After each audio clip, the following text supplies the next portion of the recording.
Et plus encore, édition spéciale. On fait aujourd'hui le point sur ce qui va se passer sur les marchés en 2025 avec deux nouveaux invités en plateau. Il est directeur adjoint des investissements de Sycomore. Stanislas de Baillancourt est avec nous et avec nous également le porte-parole de la gestion et responsable de l'ESG de BDL Capital Management, Laurent Schaudersch. Bonjour. Alors, on ne va pas commencer par faire le point des marchés. On l'a fait il y a de cela quelques instants sur l'année 2024 avec Nadine Trémolière. Je vais commencer par vous poser une question de tendance, je dirais, commerciale, d'appétit des distributeurs. Quels sont les fonds qui ont le plus marché chez vous en 2024, chez Sycomore Asset Management, de Baillancourt? Alors, c'est difficile d'en prendre quelques-uns, mais bon, d'abord, 2024 a été une très bonne année pour Sycomore, à la fois en performance et aussi avec une progression tout au long de l'année de la collecte. Si on devait prendre quelques fonds sur la partie action, on a Sycomore Sélection Responsable, qui a fait une très bonne performance et une dynamique de collecte assez significative pour des actions européennes. Évidemment, notre fonds technologie Sycomore Sustainable Tech, géré par David Rainville, qui a fait une excellente performance, et c'est un secteur qui, par son dynamisme et la croissance des résultats, continue à attirer des capitaux et des investisseurs. Et évidemment, la partie crédit obligataire, qui, porté par des taux d'intérêt très attractifs, a énormément collecté l'année dernière, que ce soit les fonds Sycoyield 2026 et 2030, mais aussi le fonds historique Sycomore Sélection Crédit. Laurent, du côté de BDL Capital Management? Alors, comme vous savez, Jean-François, on a une gamme assez resserrée chez BDL, mais je dirais qu'il y a deux fonds qui ont une bonne dynamique commerciale. Le premier, c'est notre fonds historique BDL Rempart, qui fait à peu près 1 milliard d'euros d'encours sous gestion et qui a eu beaucoup de succès cette année auprès des CGP et aussi des réseaux bancaires. Et l'autre fonds qui a bien fonctionné, c'est BDL Transition, qui est un fonds qu'on a créé il y a 5 ans maintenant, qui a investi sur 4 thématiques et qui a augmenté ses encours de 30% en 2024 pour atteindre 200 millions d'euros. Alors Laurent, vous m'avez dit, comme vous le savez Jean-François, alors justement, tout le monde ne le sait pas forcément, c'est la première fois que vous venez en plateau dans ces studios. C'est l'occasion aussi un peu de parler de vos structures aux distributeurs. Quelques mots, Sycomore Asset Management, Stanislas? Alors, Sycomore, on est aujourd'hui 73 collaborateurs, on gère un peu plus de 7,8 milliards d'euros, avec évidemment une empreinte et une expertise sur l'ISR qui est très forte, qui est l'historique de la société. Et on gère des actions européennes, des actions internationales et également un pôle obligataire et multi-asset qui est assez important et dynamique. BDL Capital Management? BDL a été créé il y a cette année 20 ans, en 2005. C'est construit sur BDL Rempart, ce fonds long short equity qui à l'époque a été le premier fonds long short action créé en France. Ensuite, on a créé le fonds BDL Conviction en 2008 qui réplique la partie longue de BDL Rempart. Et puis ce fonds dont je parlais, BDL Transition. Aujourd'hui, BDL, c'est 2,2 milliards d'encours sous gestion et une quarantaine de collaborateurs et une spécificité sur les actions européennes. Allez, on a tous des caractéristiques, on a tous des biais personnels. On va parler de vous maintenant, l'un comme l'autre. Stan, vous êtes directeur adjoint des investissements, donc vous chapeautez tout. Votre profil, c'est plutôt historiquement, quand on se retrouvait sur des plateaux, c'était plutôt pour parler d'allocation d'actifs? Alors oui, en fait, on est dans l'équipe. On a aujourd'hui une équipe d'investissement qui est assez large. Moi, je m'occupe de la partie plus obligataire et crédit corporate, et on a énormément étoffé l'équipe action au cours des dernières années en faisant grandir les gammes. On connaissait les fonds comme Happy at Work qui ont très bien performé sur la partie européenne. On a maintenant la version globale avec le fonds Global Human Capital qui a progressé de plus de 30% l'année dernière. Donc on a fait grandir la gamme, on l'a internationalisé. On a parlé tout à l'heure du fonds technologie, tout en gardant de fortes expertises sur nos bases. Je parlais du fonds Sycomore Sélection Responsable, dans lequel le gérant Olivier Cassé a fait plus de 500 points de base au-delà de l'indice l'année dernière. Donc on voit que même sur les actions européennes, il y a encore aujourd'hui beaucoup de potentiel et de la capacité à délivrer de l'alpha. Laurent, on parle de vous. Vous avez un double statut, responsable ESG et porte-parole de la gestion. Votre profil, c'est quoi? Vous êtes plutôt action, plutôt... Alors moi, personnellement, je suis spécifiquement action, 25 ans d'expérience sur les marchés actions et notamment les marchés européens. Donc voilà, c'est cette spécificité. Bon, nickel, ça va me permettre de savoir auprès de qui je vais orienter mes questions, parce que naturellement, on va couvrir l'ensemble des classes d'actifs pour voir où sont les opportunités. Mais avant qu'on rentre de plein pied dans l'année 2025, je voudrais qu'on essaie de mener une réflexion globale sur la distribution de la gestion collective par nos amis conseillers en gestion de patrimoine. Pourquoi ? Parce que vous avez une palette d'outils à proposer à vos clients qui est très très importante. On peut parler de SCPI qui sont pas du tout à la mode. On peut parler de structurés qui sont franchement à la mode. On peut parler de fonds. On peut parler d'investissement direct. On peut parler de fonds en euros. On peut parler de distribution de produits bancaires. Donc le panel des CGP est assez large et on a un peu le sentiment qu'il y a une sorte un peu d'abandon des fonds dans l'environnement actuel. Est-ce que, Stanislas, les choses vous semblent aujourd'hui changer sur un élément, c'est le niveau, les taux d'intérêt, parce que très sincèrement, pendant des années, on n'a fait que du fonds en euros. On avait beaucoup de mal à faire des fonds de taux, puisque vous m'avez dit que c'était l'une de vos spécialités. Est-ce que le monde change pour les CGP sur les fonds obligataires ? Alors oui, complètement. Je pense qu'on a passé quasiment une décennie de l'arrivée de Mario Draghi fin 2011, début 2012 jusqu'à 2021-22 avec des taux très bas, voire négatifs même pendant plusieurs années en zone euro. Et ce qui fait que les obligations rapportaient entre 0 et même 2% parfois pour le high yield. Donc c'était des rendements extrêmement faibles qui avaient peu d'intérêt en termes de valeur absolue. Et donc pendant ce temps-là, tout le marché qui avait accès aux fonds euros, donc que ce soit les banques privées ou les CGP, se sont largement reportés dessus pour la partie qui n'était pas des actions ou pas à l'époque des CPI qui ont comporté une part importante des allocations.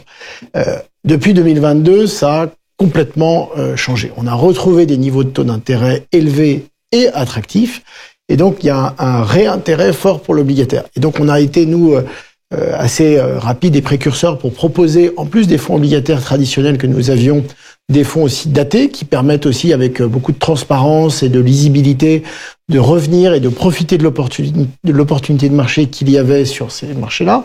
Donc ça a été la première phase, de fin 2022, 2023 et 2024. Est-ce que le fonds daté, c'est le produit le plus simple ?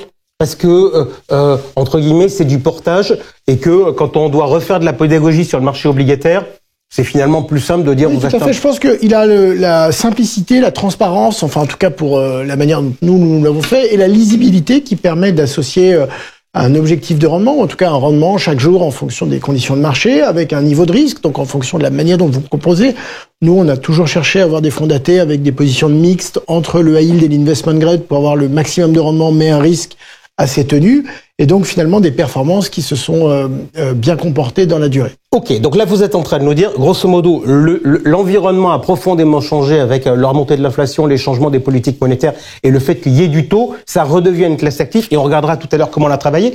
Laurent, vous m'avez expliqué il y a de cela quelques instants que vous aviez une gamme qui était une gamme restreinte mais typée. Est-ce qu'aujourd'hui, pour vendre des fonds actions à des CGP, il faut avoir des produits qui soient très typés ? Alors, je pense qu'il y a deux choses. Il faut éduquer les CGP et les clients en général sur les actions. Par exemple, je vous donne une statistique, mais on a regardé sur les 10 dernières années, l'inflation fait plus 25%, le monétaire plus 4%, donc vous vous appauvrissez, et les actions plus 110%. Donc c'est un peu la tristesse de ce constat, c'est que les actions sont de très loin la meilleure classe d'actifs sur le long terme, mais malheureusement, il y a un sous-investissement parce que les gens ont peur des baisses à court terme. Une fois qu'on a dit ça et qu'on a convaincu un petit peu qu'il faut avoir une poche action, effectivement, il faut avoir des produits plus typés, plus différenciants pour convaincre les CGP. Donc par exemple, notre fonds historique BDL Rempart, c'est exactement ce genre de produit dont on parle, parce que c'est un fonds long short action qu'on ne peut pas répliquer par un ETF, et donc il y a une vraie valeur ajoutée en tant que telle, et qui finalement est un fonds action, mais beaucoup plus flexible, avec des options pour se couvrir si les marchés corrigent. La concurrence des ETF, c'est un problème pour les CGP, pour vous, ou pas ? Alors, la concurrence, on va dire la gestion passive au sens large, qu'elle soit sous forme d'ETF ou de fonds passifs, ça existe déjà pour nos clients institutionnels depuis plus de 20 ans maintenant. Chaque année, les ETF gagnent des parts de marché, donc pour nous, en tant que société de gestion dynamique, entrepreneuriale, il est évident qu'on doit proposer des produits qui ont une vraie valeur ajoutée et qui se différencient des ETF. Sinon, il y a pas d'intérêt et on serait pas là aujourd'hui, que ce soit BDL ou nous, Sycomore, pour en parler. Et donc, dans l'obligataire, c'est un petit peu différent parce que les ETF répliquent assez mal les indices et sont pas très cost efficient. Donc, on a finalement moins de compétition dans ce domaine-là, mais c'est pas pour ça qu'il faut pas adapter ces produits pour toujours avoir des produits sur mesure avec de bons positionnements. Et dans la partie action, oui, les ETF arrivent, même en assurance vie aussi, mais je pense que avoir des produits singuliers à forte valeur ajoutée bien expliqués également aux clients, font qu'aujourd'hui, nous continuons à nous développer sur la partie action auprès des banques privées et des CGP, comme d'autres, et les ETF sont là et se développeront aussi en parallèle. Est-ce que vous partagez le sentiment de Laurent, qui consiste à dire que le problème des actions, c'est pas les ETF ou les fonds, c'est le problème de l'éducation aux actions? C'est en fait les actions, les marchés sont par nature, il y a de la volatilité, plus ou moins en fonction des périodes. Il y a eu des grandes périodes de volatilité, on se souvient de la crise de 2008-2009, le Covid, etc. Ce qui a fait qu'on a eu des gestions plus intermédiaires qui se sont positionnées, que ce soit les long shorts comme BDL ou chez nous, soit les fonds d'allocation d'actifs, soit les fonds de crédit, qui finalement viennent se positionner sur la courbe rendement-risque en offrant des produits assez compétitifs en termes de performance, avec nettement moins de risques.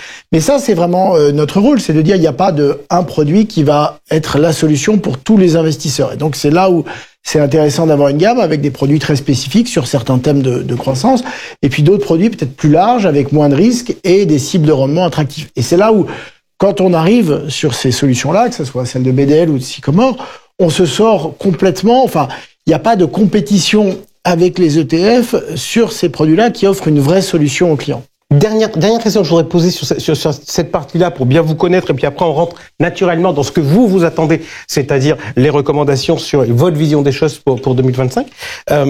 Laurent, vous m'avez tenu un discours, vous m'avez dit, moi je suis action, discours fondamental avec des produits typés. Quand j'ai regardé, je suis allé me balader dans vos process de gestion, etc., j'ai vu que vous faisiez aussi du quant.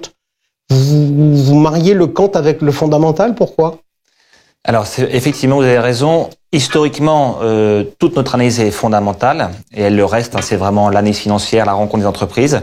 Et au fur et à mesure que les années ont avancé, on s'est rendu compte que les marchés financiers sont devenus beaucoup plus complexes et aussi beaucoup plus tirés par des facteurs non fondamentaux, des facteurs quantitatifs, ce qu'on appelle les facteurs qualité, croissance, etc.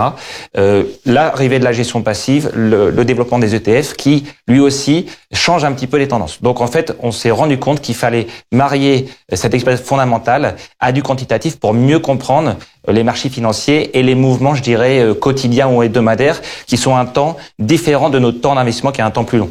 Ok, on attaque tout de suite. Que faire en 2025 ? Stanislas, les clés du marché en 2025, c'est quoi? Il faut qu'on ait les yeux rivés sur Donald Trump? Non, je pense pas. Déjà, même si vous les avez pas par ses tweets, il va s'imposer à vous, ou en tout cas, il va s'imposer avec Elon Musk dans le débat public. Mais il faut pas donner à Donald Trump plus d'importance que ce qu'il va avoir. Je pense que les marchés, notamment américains, ont beaucoup progressé suite à son élection, dans une attente d'une dérégulation et d'une politique pro-business. Ça, c'est une chose. Mais ce qui fera 2025, c'est aussi le fait que les entreprises soient capables de délivrer, puisque maintenant que les marchés ont finalement monté par anticipation de cette dérégulation, de conditions plus favorables, il faut qu'il y ait vraiment la progression des résultats des sociétés qui continue. Et ça, dès la semaine prochaine, on va avoir les résultats du 4e trimestre et une partie des guidance pour 2025. Et ça, c'est un élément clé et fondamental pour asseoir la performance future des marchés. Donc là, c'est un risque de vol. Vous nous dites, la semaine prochaine, il peut y avoir un risque de vol. Non, c'est pas la semaine prochaine, parce que ça se fait. Ça commence, mais en tout cas, on du temps. Mais aujourd'hui, les niveaux de valorisation des marchés actions ne permettent pas, en particulier aux États-Unis avec des multiples élevés, on peut pas avoir de ralentissement par rapport aux attentes de croissance des résultats. Donc ça, c'est le premier point. Le deuxième point, c'est quand même que on a aujourd'hui un peu d'interrogation, notamment aux États-Unis, et la Fed, on voit, temporise un petit peu dans l'attente de Donald Trump. Elle a fait déjà quelques baisses de taux, elle a remis les taux à un niveau un peu plus neutre, etc. Mais on voit bien que l'inflation cœur reste très sticky, comme on dit en anglais, donc du mal à la chaussure. Elle a du mal à se réduire davantage. Donc la Fed n'accélère pas, veut aussi voir quelles politiques sont faites, donc elle achète un petit peu de temps et donc temporise. Ce qui fait qu'on a maintenant, depuis 4 semaines, une remontée de taux aux États-Unis qui emmène aussi les taux européens. Ça, pour nous, c'est un point important parce qu'une partie de la hausse des marchés, à un moment donné, c'est aussi faite sur les anticipations de baisse des taux par les banques centrales en 2025. De ce côté-là, il semble assez certain, on y reviendra plus tard, mais que la BCE a un agenda et continue à communiquer même depuis le début de l'année de manière très vocale sur ce point-là. Donc ça veut dire qu'on va avoir un désynchronisme entre la Fed et la BCE. Exactement, on va avoir une désynchronisation entre les deux. En revanche, nous ne voyons pas les conditions d'une accélération significative de l'inflation aux États-Unis, mais si elle reste là où elle est, avec peu de baisse de taux de la Fed, ça va aussi, étant donné les niveaux de valorisation actuels, limiter un petit peu le potentiel de hausse. Donc ça, il va falloir juguler les deux. Et enfin, Donald Trump, on le voit plus comme un élément de volatilité dans le marché par ses annonces. Et c'est vrai que 2023 et 2024 ont été 2 années où les marchés ont globalement progressé, les performances ont été bonnes, mais avec un niveau de vol relativement bas, ou pas inférieur aux moyennes historiques. On va retrouver probablement en 2025 un peu plus d'agitation politique, comme on les a eu en 2018-19, notamment 2018 avec Donald Trump. Et donc là, ça peut changer un petit peu la donne, et c'est là où des gestions un petit peu plus flexibles, ça va retrouver aussi tout son intérêt de pouvoir se repositionner, il y aura peut-être des points d'entrée, etc. Donc je pense qu'il faut plutôt utiliser ça et ne pas en avoir peur ou ne pas le craindre. Laurent, je ne vais pas vous poser la question du scénario économique. Je voudrais qu'on essaie de regarder les choses un peu comme vous le faites dans vos gestions, c'est-à-dire avec un peu de recul et pas le nez dans le guidon.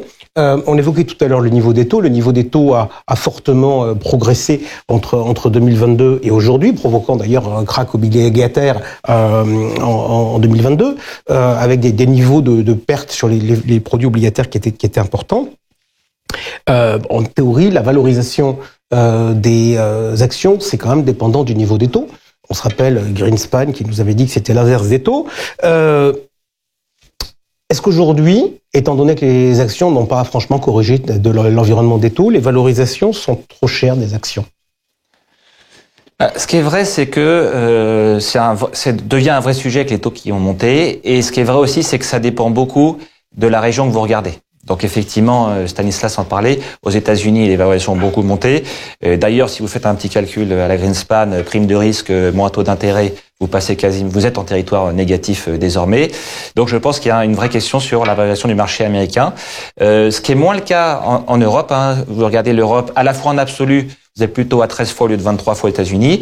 Mais même par rapport aux historiques sur 20 ans, vous êtes sur votre moyenne.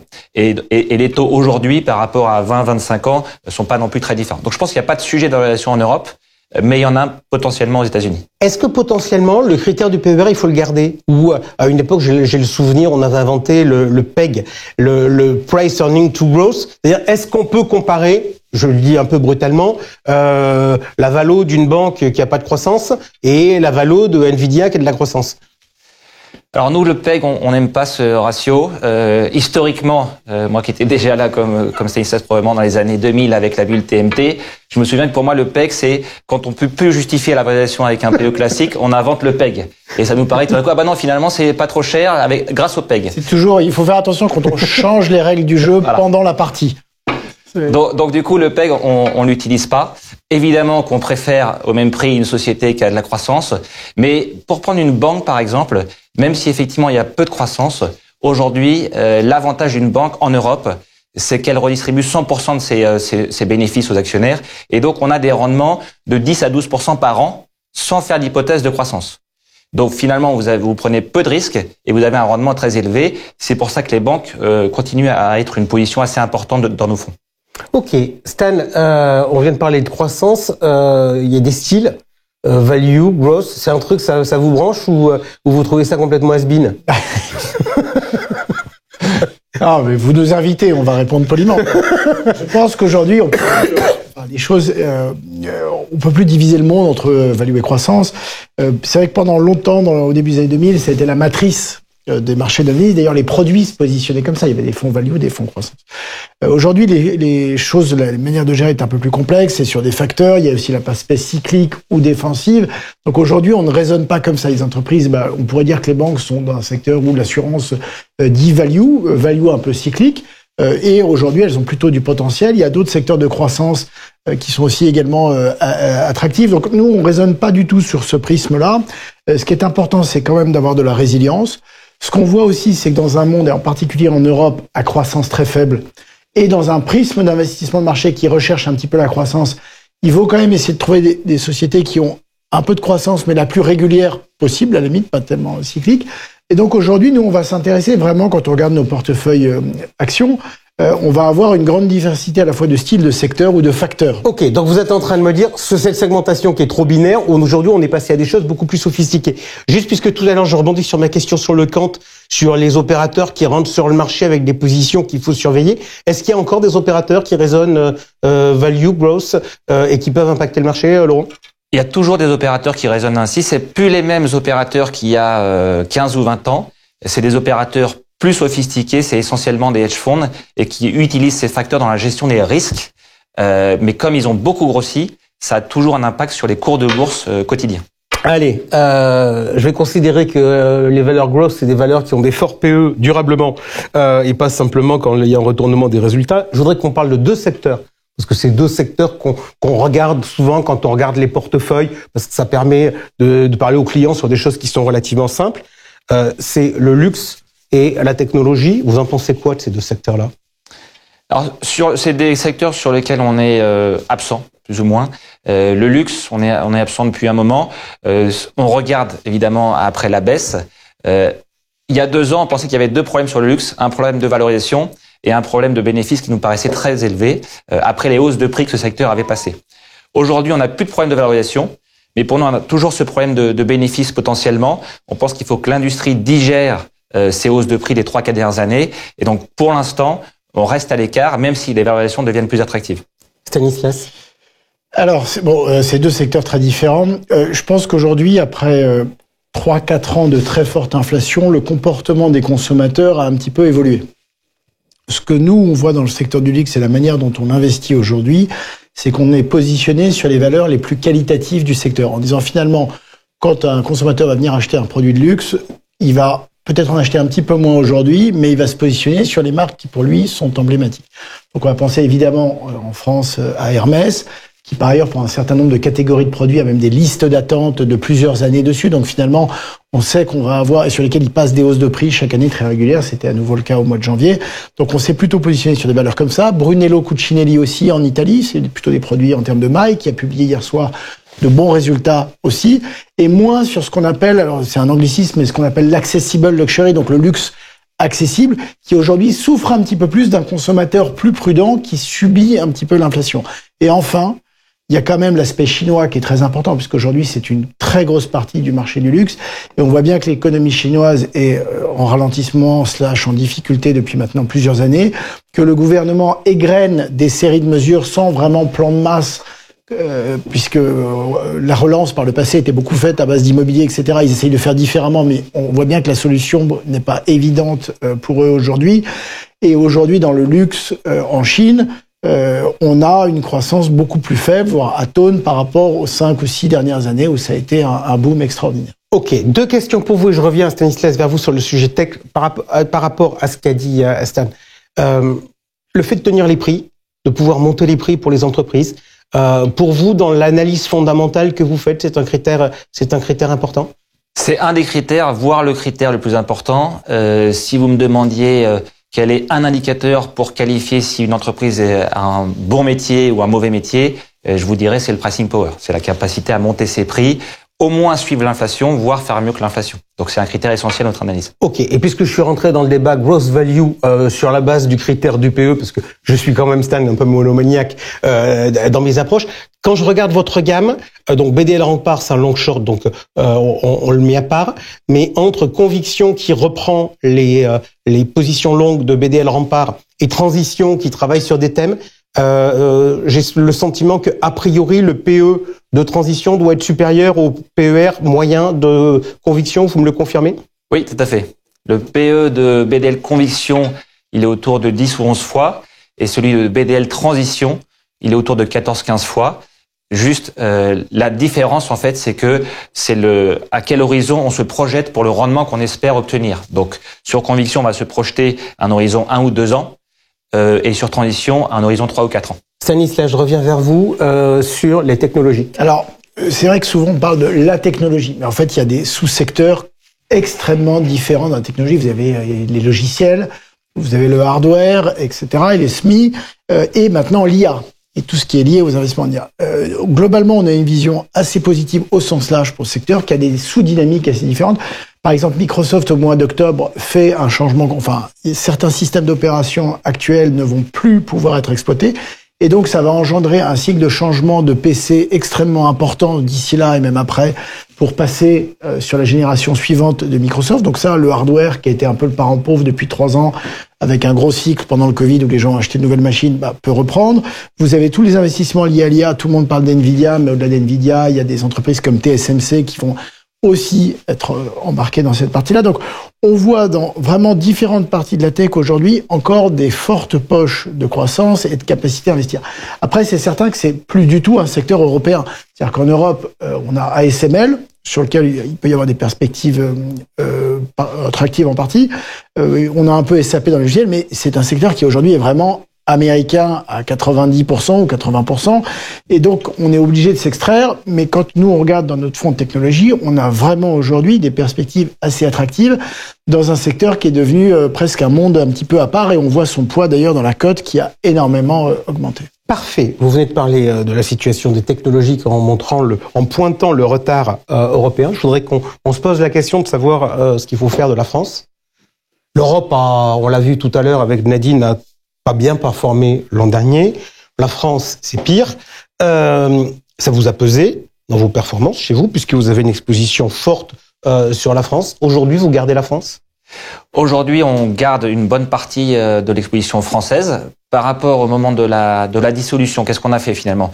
On a réduit un petit peu l'exposition France, notamment sur des valeurs plus petites et moins liquides. On a gardé l'essentiel du reste des positions. Et pourquoi on a fait ça ? Parce que quand vous regardez sur les sociétés françaises qu'on a, finalement, on a dû augmenter nos prévisions de bénéfices par rapport au début 2024. Donc, il n'y a pas eu de sujet de bénéfices. Et en revanche, la valorisation a beaucoup baissé. Donc, elles nous paraissent plus attractives que ce qu'elles n'étaient il y a 6 mois. Et si je suis maintenant un peu plus large sur l'Europe, puisque c'était votre question aussi, je pense qu'il y a une vraie opportunité sur l'Europe aujourd'hui à cause du pessimisme ambiant. Je pense depuis 25 ans que je suis ça, j'ai jamais vu, je pense, une situation où au même moment vous avez une euphorie sur le marché américain et un pessimisme absolu sur l'Europe, alors qu'il y a des points positifs auxquels on peut penser pour faire repartir l'Europe en 2025. Stanislas de Baillencourt, je m'adresse à l'allocataire d'actifs. Aujourd'hui, qu'est-ce que vous faites du poids de l'Europe dans les portefeuilles ? On le maintient. Déjà parce que il y a une diversité d'entreprises assez large qui permettent de faire des choses attractives. J'ai pris l'exemple de notre fonds Sycomore Sélection Responsable qui a très bien performé. Ensuite, peut-être ce qui manque à l'Europe aujourd'hui, c'est pas la qualité des entreprises, la valorisation elle est attractive, c'est plutôt le catalyseur pour remettre ça en place. Et on le voit pas forcément arriver au premier trimestre. Mais tendanciellement, on pense que c'est un marché qui est structurellement attractif. Est-ce que le catalyseur, ça peut être Christine Lagarde ? Quelle est la baisse des taux ? Non, parce que je pense qu'aujourd'hui, elle est intégrée par le marché pleinement. En revanche, il y a d'autres catalyseurs. L'euro-dollar, qui aujourd'hui est à 1,02, on était à 1,10, 1,11 pré-élection de Donald Trump. Quand vous regardez tous les modèles des analystes aujourd'hui pour les entreprises européennes sur le taux de change qu'ils prennent pour la profitabilité qui est rapatriée des opérations internationales, ils n'ont pas forcément ajusté le taux de change. Donc on va avoir, et ça me rappelle un petit peu la période 12, 13, 14, 2012, 2013, 2014, on avait eu un redémarrage des actions européennes aussi aidé par les opérations internationales, les effets de change, etc. Donc il y a beaucoup de petits éléments positifs. Il y a le marché américain qui reste très dynamique aussi, donc qui attire aujourd'hui finalement une grosse partie des capitaux mondiaux. Mais il n'y a pas de raison, nous on n'est pas du tout pessimiste sur l'Europe, on a juste une grosse diversification internationale. Ok, avant de... Oui. Non, je voulais revenir là-dessus parce que je suis d'accord avec Stanislas sur une somme de petits catalyseurs. Je pense qu'il faut le plus gros danger, c'est d'être sous-pondéré Europe et d'attendre le catalyseur. Parce qu'en général, il n'y a pas un catalyseur, il y a une somme de petites choses. Je vous donne un exemple plus concret, plus spécifique. Je ne sais pas si vous avez regardé en 2024 la performance des valeurs de tabac en Europe.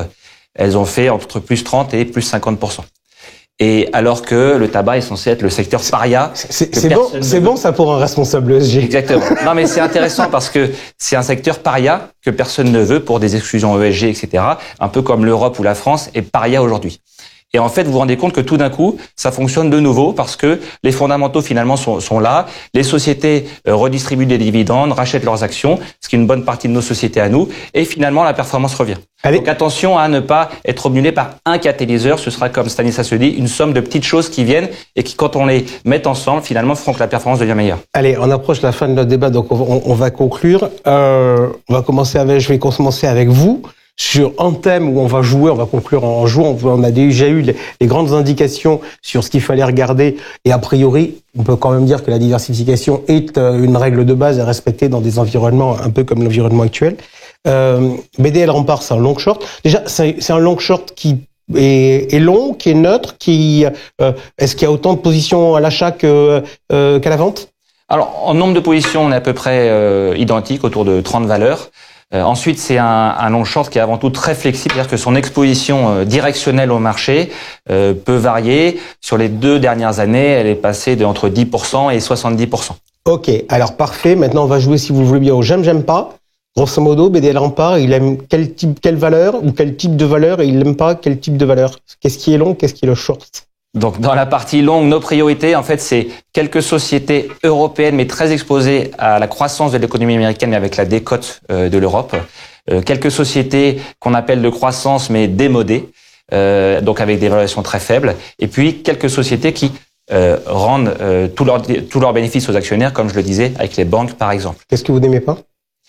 Qu'est-ce qu'on n'aime pas et qu'on a plus dans la poche short? C'est, je dirais, des valeurs industrielles et de consommation, pour revenir sur Stanislas disait, exposées à la Chine, puisque effectivement la Chine, pour l'instant, ne repart pas plus que ça. Et puis aussi quelques valeurs dans la santé, dans le médical, qui restent sur des valorisations très élevées et avec une croissance qui a tendance un peu à décevoir. Stanislas de Bayancourt, je voudrais revenir avec vous sur le début de notre échange. On a parlé des fonds obligataires, donc je vais utiliser cette casquette qui est la vôtre chez vous. Le réflexe jusqu'à une période récente, c'était les fonds datés. Ouais. Est-ce que pour les CGP, en 2025, faut continuer sur les fonds datés, ou est-ce qu'il faut faire d'autres choses? Moi, je sais pas, je vois des choses qui se passent sur le spread, sur les États. On continue comme avant, ou là encore, il va falloir qu'on améliore un peu sa culture obligataire vu l'environnement de marché? Alors, il y a plusieurs choses. On l'a dit, hein, il y a eu une phase très longue, quasiment 10 ans taux négatif. On a eu 2 ans là où il y avait vraiment une fenêtre extrêmement attractive de rendement. Pour nous, 2025, c'est une année de pivot parce que en 2024, on a vu beaucoup d'investisseurs, que ce soit chez les CGP, mais aussi les clients institutionnels, avoir des poids très importants sur le monétaire, avec notamment les banques qui venaient avec les certificats de dépôt, offrir des rendements très attractifs, même parfois au-delà de 4. On a vu du 4,05, du 4,10, etc. On a des taux qui sont tombés de 4 à 3 en l'espace de 6 mois en zone euro. On sera probablement aux alentours de 2,5 au printemps, et entre 2 et 2,25, le marché voit plus bas. Nous, on pense que ça ira pas si bas que ça, mais peut-être entre 2 et 2,25 au cours du 3e trimestre 2025. Donc 6 à 9 points. Donc ça va aller très vite. Donc on va avoir un effondrement assez rapide des rendements monétaires qui vont passer en gros de 4 à 2 ou 2,25 en l'espace d'un an. Donc il y a de l'arbitrage à faire. Donc aujourd'hui, il y a un travail de réallocation à faire, où on va avoir un spread extrêmement important avec de la pente dans la courbe des taux. Donc ça, c'est très attractif pour les gérants obligataires, entre le rendement des obligations et le rendement du monétaire. Et donc on pense qu'il s'ouvre devant nous aujourd'hui une phase très importante de mouvement, qui est de sortir du monétaire qui a été très profitable pendant 2 ans, mais qui va l'être beaucoup moins, et ça très vite, enfin dès à présent, et encore plus dans les mois à venir, pour venir sur l'obligataire qui, certes, on fait un pas de côté avec un petit peu plus de risque, évidemment, mais qui continue à offrir des rendements entre 4,5, 5, voire même 5,20, sur des portefeuilles mixtes, entre du triple B, double B, ce qui est un petit peu le cœur de ce qu'on apprécie chez Sycomore. On pense que c'est très attractif là, et donc par les fonds datés. Donc c'est pour ça que nous, on a rallongé notre gamme de fonds datés avec le fonds 2030, en disant, voilà, les rendements sont encore attractifs, il faut les loquer pour une période un petit peu plus longue, donc les 4 ou 5 prochaines années, et qu'on pense qu'aujourd'hui, ce mouvement, il doit venir du monétaire, et également les fonds euros. Quand on voit le livret A qui va tomber à 2,5, les assureurs voient très bien ça dans l'environnement actuel, et ça va aussi tempérer les ardeurs de rémunération. Et il y a peut-être aussi, par exemple, sur des contrats de capitalisation, aller chercher de l'argent qui était sur des comptes à terme pour, notamment pour des entreprises. En fait, il y a un travail on change d'environnement. Ça y est, les banques centrales, en particulier en zone euro, rentrent dans un cycle de baisse de taux. Il faut revoir son allocation à la lumière de ça. Et ça, c'est très important pour tous les investisseurs, parce que ça touche aussi les investisseurs institutionnels. Bref, il va y avoir du grain à moudre pour capter de l'épargne, soit dans des réallocations, soit au centre, par exemple, de contrats d'assurance vie, soit on allant chercher de l'argent qui était auparavant chez les banquiers. Merci à tous les deux d'avoir été avec nous. Tout de suite, notre premier à l'affiche du jour.